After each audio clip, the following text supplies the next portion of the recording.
வரும்போது தேர்தல் அறிக்கையை படிச்சிட்டு இருக்காரு ஸ்டாலின். நான் பார்த்தேன் அந்த தேர்தல் அறிக்கையில ஏற்கனவே 2021 525 அறிவிப்புகள் வெளியிட்டிருக்காங்க. அந்த 525 அறிவிப்புகளை 4 பங்கு கூட இதுவரைக்கும் நிறைவேற்றல. அத்தனையும் பொய். டீசல் பெட்ரோல் விலை குறைச்சாங்களாங்க? கேஸ் மானியம் கொடுக்கறாங்களா? கொடுத்தாங்களா? கல்வி கடன் ரத்து பண்ணாங்களா? 100 நாள் வேலை திட்டத்தை 150 நாளா உயர்த்தினாங்களா?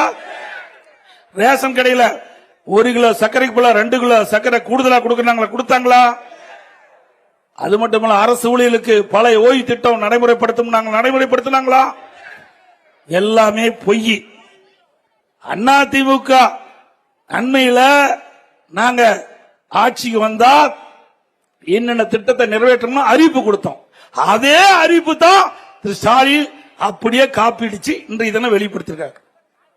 இன்னைக்கு திராவிட முன்னேற்ற கழகம் ஆட்சிக்கு வந்தவுடன் இந்த 525 அறிவிப்புகள் நிறைவேற்றப்படும் என்று 2021 சட்டமன்ற பொதுத்தேர்தலில் அறிவிச்சாங்க.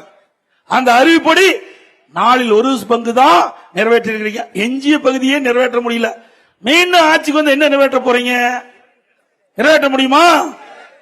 ஒரு பானை சோற்றுக்கு ஒரு சோறு தான் பதம். அப்படி ஏற்கனவே கொடுக்கப்பட்ட வாக்குறுதியை உங்களால் நிறைவேற்ற முடியலையே. மக்கள் எப்படி நம்பி உங்களுடைய கூட்டணிக்கு உங்களுக்கு வாக்களிப்பார்கள்?